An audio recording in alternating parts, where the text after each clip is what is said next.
বাজাও মে।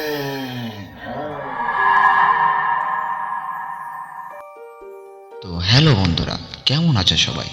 আশা করি অনেক ভালো আছো। মনের পাহাড় ইউটিউব থেকে আমি সঞ্জীব, তোমার সাথে রয়েছি সঞ্জীব। তোমরা মনের পাহাড় ইউটিউব থেকে শুনছো সঞ্জীবের ভয়েস। ভয়ানক ঘটনা, সঙ্গে থেকো, পাশে থেকো। শনিবার এবং রবিবার মানে ভয়ানক।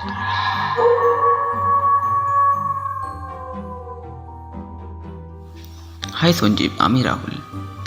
আমার দেখাতে এক ভয়ানক ঘটনা আমি তোমায় পাঠালাম। আজকের এই ঘটনাটা আমার মামা বাড়ির পাশের বাড়ি, মানে আমার বন্ধুর বাড়ি। সেই বাড়িতে এক ভয়ানক ঘটনা। আমার চোখের সামনে সেই দৃশ্যটা এখনো মনে পড়লে গাটা ছম করে ওঠে। আমার তখন বয়স ছিল 10 কি 11 বছর বয়স। আমি অবিনাশদার ভাইয়ের সাথে প্রায় দিন আমি খেলতাম।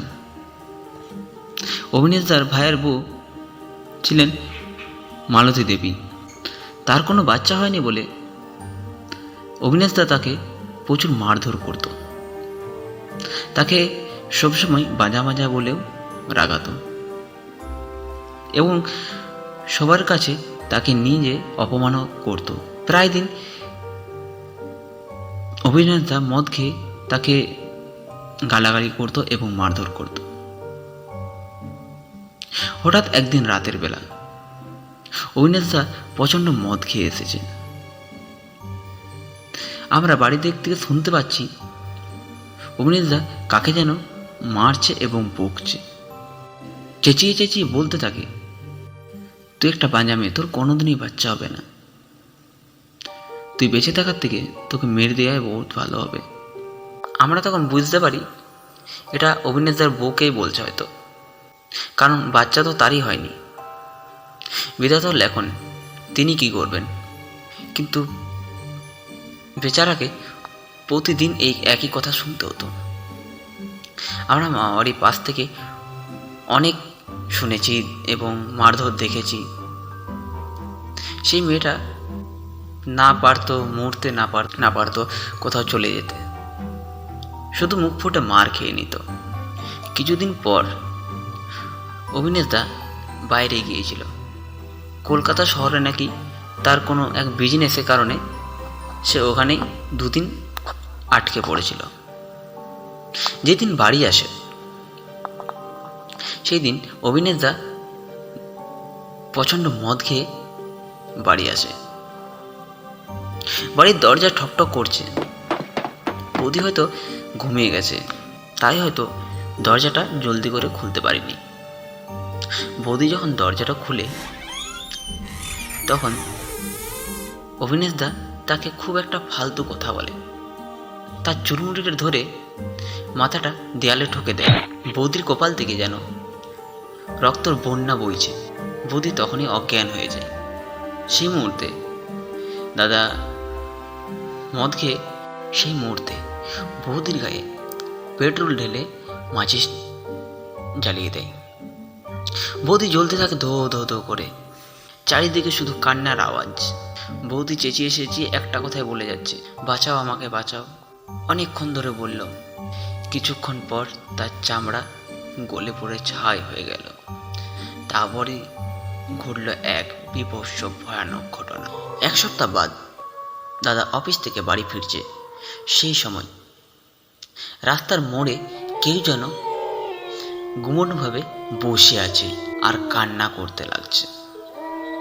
দাদা মদের নেশায় তাকে বলে, ওই মেয়ে, এখান থেকে সরে যা, আমি মদের নেশায় আছি, আমাকে ছেড়ে দে, আমি বাড়ি যাব, না ছাড়া তোর কিন্তু বড় এক সর্বনাশ করে দেবো। অবিনাশদার এই কথা শুনে সেই মেয়ে তার মুখটা দেখায়। অবিনাশদা তাকে দেখতেই চমকে যায়।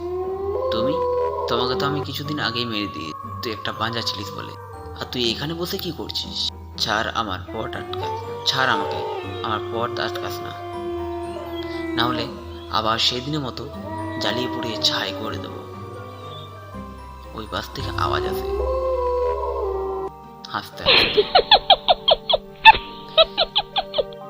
আমাকে তো তুই আগেই তো মেরে দিয়েছিস, আগেই তো তুই জ্বালিয়ে পুড়িয়ে ছাই করে দিয়েছিস, আর কি বাকি রইল? এবার আমি শুধু তোকে মারব। তারপর এক বিভৎস হাসি দিয়ে গলাটা চেপে ধরল অভিনেতার। অভিনেতা যেমন কোনো পশু পাখি যেমন ছটফট করে, সেমনি ছটফট করতে লাগছে। অভিনেতা না পারবে কাউকে ডাকতে, না পারবে। সে যে মদ খেয়ে এসেছিল, তার যে নেশা, তার নেশা এক মুহূর্তেই কেটে গেছে। তারপর কতক্ষণ এই ঘটনাটা হয়েছে জানি না। আমরা যখন আসি তখন দেখি অভিনেতার লাশ পড়ে আছে। তার বাড়ি ধো ধো করে জ্বলছে। আজও কিন্তু সেই কান্না শোনা যায়। তারপর আমরা অভিনেতার ভাইকে আমার মামা বাড়িতে রাখলাম। সেই দিনের পর থেকে আমি আর মামা বাড়িতে কোনো দিনের মতো গেলাম না। আমার মামা বাড়িতে মামা মামি এবং ভাই যারা ছিল, তারা সবাই অন্য কোথাও গিয়ে বাস করে। সে জায়গায় আর কেউ থাকে না। আজও নাকি সে কান্না, সে হাসি আজও নাকি চারি চতুর্দিকে ছড়িয়ে পড়ে। রাত হলেই নাকি বেশি শোনা যায় এইসব। তো আজ ছিল রাহুলের এই ভয়ানক ঘটনা। কেমন হয়েছে তোমরা কমেন্টে জানাও। আর যারা নতুন হয়েছো তারা সাবস্ক্রাইব করে বেল আইকনটা প্রেস করে দাও, যাতে এমন নতুন নতুন গল্প তোমরা পেতে থাকো। মনের পাহাড় ইউটিউব থেকে আমি সঞ্জীব। তোমরা দেখছো মনের পাহাড় ইউটিউব থেকে সঞ্জীবের ভয়েস। শনিবার এবং রবিবার মানে ভয়ানক